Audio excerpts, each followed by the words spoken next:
Every write-off on this list is completely legal, and every single one of them has a version that gets people audited. See, the difference is never the write-off, it's how you use it. So I'm going to give you 10 of the best deductions business owners miss, and for each one, the exact line you cannot cross. I'm a certified public accountant, and I spend my days building these deductions for business owners and cleaning up after the people who did them wrong. Number 7 on this list is the one your accountant almost never brings up, and it's worth more than the other 9 combined for a lot of owners. Quick ground rule before we get started.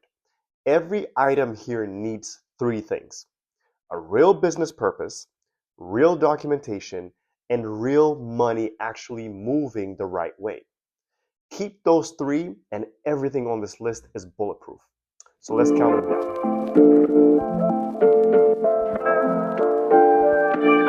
So, number 1, the heavy vehicle write-off. So you buy a vehicle over 6,000 pounds for the business, and under the current law, you can write off up to 100% of the business use portion in year 1. That's the famous G-Wagon deduction, and it applies to plenty of trucks and SUVs that cost far less. And here's the audit line: business use percentage. If you deduct the whole vehicle and then drive it to the grocery store all week with no mileage log, that deduction collapses the moment anyone looks. Keep a mileage log. The log is the deduction. So quick numbers so you feel the size of this one. A $70,000 truck used 90% for business can generate around $63,000 deduction in year 1. At a 35% combined rate, that's roughly $22,000 of tax gone on a vehicle you were buying anyway. And one warning while we're here: under 6,000 pounds, the rules flip. Regular passenger cars are capped at around $20,000 of first-year depreciation, no matter what you paid. The weight rating is the whole game, and it's printed inside the driver's door.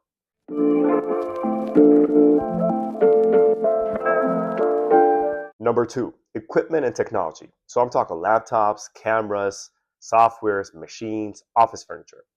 Under Section 179 and bonus depreciation, most of it can be written off entirely in the year you buy it, instead of spreading it over years. The audit line here is simple. It has to be used in the business. The gaming PC your kid uses is not a business asset because you answered one email on it.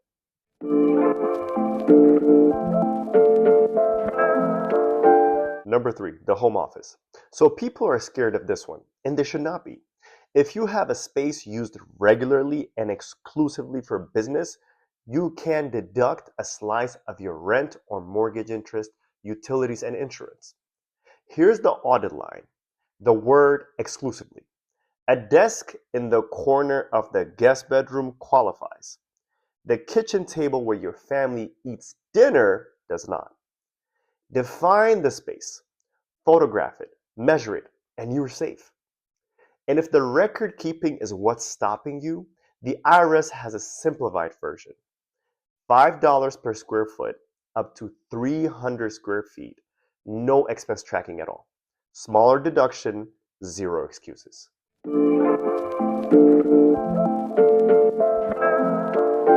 On to number 4, the Augusta rule.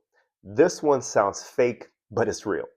You can rent your own home to your own business for up to 14 days a year. The business deducts the rent. You receive it completely tax-free. Let's put numbers on it. If comparable meeting space in your city runs $1,000 a day, 14 legitimate meeting means $14,000 deducted by the business and received by you with 0 tax on it. In a high income bracket, that one move is worth around $5,000 a year. Every year for hosting meetings you are probably going to have anyway. So here's the audit line. The rent has to match what a real venue would charge, and the meetings have to actually happen. Document the rate with comparable venue codes. Keep an agenda and minutes for every meeting. 14 board meetings with paperwork is a strategy. 14 invoices with nothing behind them is a problem.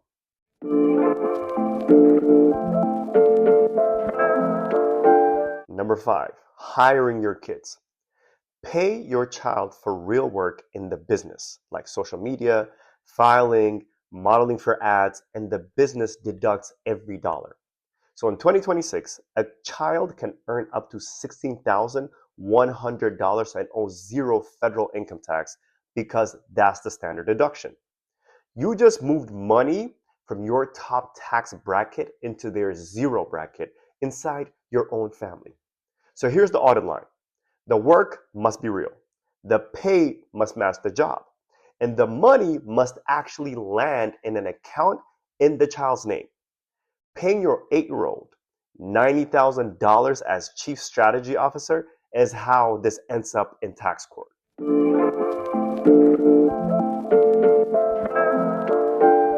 Number 6, the family medical move, having an HSA or health savings account. If you're on a high deductible health plan, a family can put away up to $8,900 in 2026. Deduct it going in, grow it untaxed, and spend it tax-free on medical costs.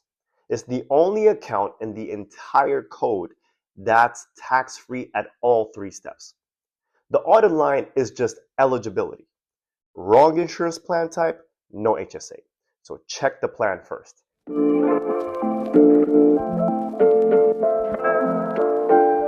Now for number 7, the one I promised you.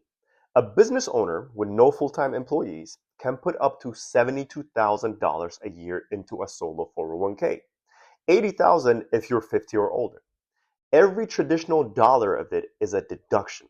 And unlike everything else on this list, you keep the money. It's yours, growing in your own account. Most deductions make you spend money to save money. This one just moves money from the IRS pocket to your future. So here's the audit line. Your contribution is tied to your compensation. So if you run an S Corp, your salary has to support the math. And the plan must exist before December 31st. I made a full video breaking this one down. It's linked somewhere below.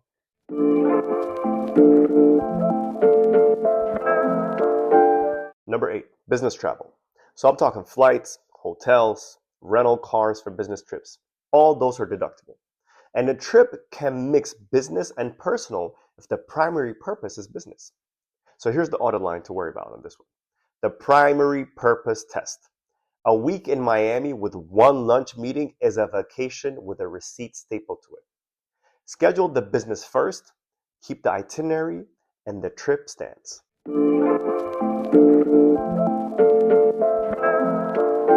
Number 9, business meals. So meals with clients, prospects, partners, or your team while discussing business are 50% deductible. The audit line is who and why. Write the name and the purpose on the receipt of the day it happens.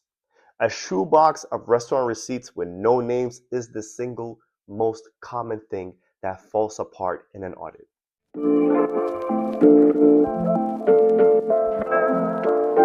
And number 10, the accountable plan.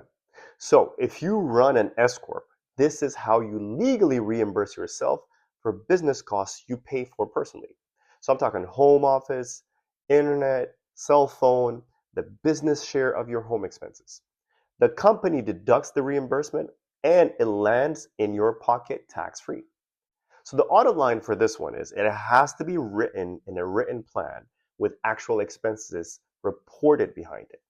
No paperwork, and those reimbursements get reclassified as taxable wages.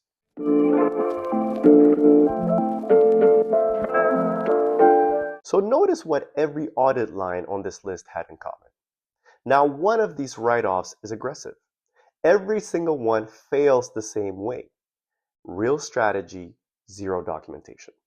The IRS almost never loses to people with records. It feasts on people without them. So the skill isn't finding write-offs. It's building the paper trail that makes them untouchable. And here's why this list matters more than any single item on it. These stack. A profitable business owner running the truck, the home office, the Augusta rule, 2 kids on payroll, the HSA, and the solo 401k isn't saving on one thing only. Stack them and you can routinely move well over $100,000 out of taxable income in a single year, all of it boring, documented, and defensible. Nobody gets rich off of one deduction. Business owners get rich off of the system. So here's the part that matters most. Almost everything on this list has to be set up and documented during the year, not at tax time. By the time you're filing in April, most of these doors are already closed for the year. The mileage log can't be reconstructed in March. The Augusta meetings cannot happen retroactively.